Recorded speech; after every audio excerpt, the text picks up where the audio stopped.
জি, আসসালামু আলাইকুম। সবাই কেমন আছেন? আশা করি ভালো আছেন।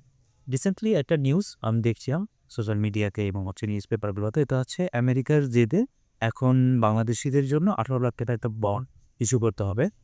আ এটা কি স্টুডেন্টদের জন্য ইনফ্যাক্ট করবে কিনা? বন্ড আসলে জিনিসটা কি এবং বন্ডটা আসলে কিভাবে কাজ করে?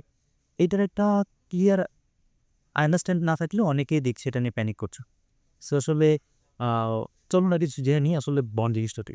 Bond basically state of America ওদের ডিপার্টমেন্ট থেকে আসলে এটা ইস্যু করা হচ্ছে যে বাংলাদেশীদের জন্য কিছু কান্ট্রির জন্য এটাকে করা হয়েছে, রিলিজ করা হয়েছে যে বন্ড ইস্যু করতে হবে আপনি যদি আমেরিকাতে যেতে চান।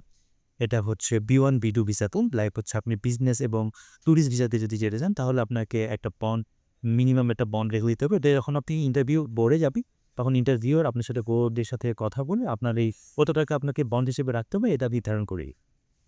এটা কি স্টুডেন্টদের জন্য অ্যাপ্লিকেবল কি? আ গ্রেট নিউজ যেটা আসলে স্টুডেন্ট মানে F1 ভিসার জন্য অ্যাপ্লিকেবল না। So it's a good news. But এখানে একটা কিন্তু আছে। এখানে কিন্তুটা হচ্ছে এই বন্ড ইস্যু করার মাধ্যমে আমেরিকা কিন্তু আরও তাদের ভিসা সিস্টেমটাকে স্ট্রিক্ট করে দেবে। সহজেই আর ভিসা অ্যাপ্রুভ করবে না। আমি অনেক শুনতে পাচ্ছি রিসেন্টলি যে আমেরিকার অনেক ভিসা স্টুডেন্টদের ভিসা রিজেক্ট হচ্ছে। সো আপনাদের জন্য সুখবর হচ্ছে ৳১৮,০০,০০০ দিয়ে তো দিতে হবে না, বাট এর একটা ইমপ্যাক্ট ডেফিনিটলি আছে। তারপরেও ধরেন আপনি স্টুডেন্ট হিসেবে আমেরিকাতে গেছেন, আপনার বাবা-মা আপনার সঙ্গে দেখা করতে যাবে, তখন কিন্তু তাদেরকে এই বন্ডটা দিতে হবে। এই বন্ডটা কেন নিচ্ছে তারা? তারা এই বন্ডটা নিচ্ছে অনেকেই যারা আছে টুরিস্ট ভিসা বা ভিজিট ভিসার জন্য চান আমেরিকাতে, গিয়ে তারা রিটার্ন করতে চান না, ফেরত আসতে চান না, ওভার স্টে করেন। সো আমেরিকা দেখছি যে তাদের এই মানুষদেরকে ফেরত পাঠাইতে অনেকটা খরচ হচ্ছে। সো তারা অ্যাডভান্স এই টাকাটা রেখে দিচ্ছে ব্যাংকে। এই টাকাটা আপনি খরচ করতে পারবেন না আনটিল আনলেস আপনি আবার হচ্ছে দেশে ফেরত আসছেন। সো এটা হচ্ছে তাদের একটা পলিসি।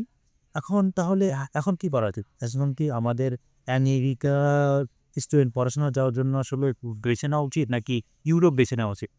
আ এটা খুবই ক্রুশিয়াল একটা আসলে কোয়েশ্চেন অ্যান্ড লাইক এটা ডিপেন্ড করছে আপনার প্রোফাইলের উপর।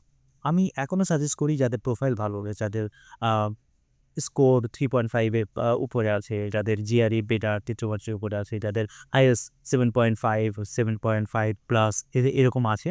তারা এখনো যদি ফুল ফান্ডেড পান, ডেফিনিটলি আমেরিকা আপনার জন্য একটা বেটার অপরচুনিটি হবে পড়াশোনার জন্য এবং ইউনিভার্সিটির মানগুলো ভালো।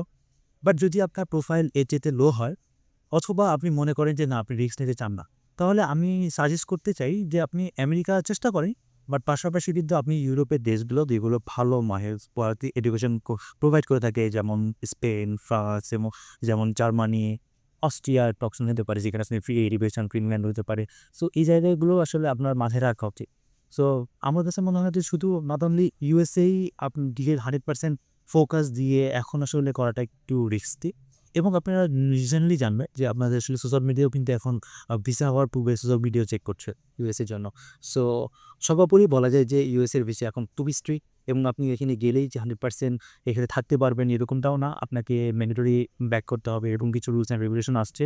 সো উম এশিয়া যেমন বাংলাদেশ, ভারত, পাকিস্তান এবং আদার্স কান্ট্রির জন্য এই রুলস অ্যান্ড রেগুলেশনটা আরও স্ট্রিক্ট হচ্ছে। সো আমার কাছে মনে হয় যে এখনকার সময় আপনার ইউরোপের পাশাপাশি ইউএসএর পাশাপাশি ইউরোপ এবং যে জায়গাগুলোতে আপনি বেটার অফার পাবেন, ফুল ফান্ডেড পাবেন এবং হচ্ছে আপনার খরচও কম হবে, সেই জায়গাগুলো আপনি আসলে চিন্তা করতে পারেন।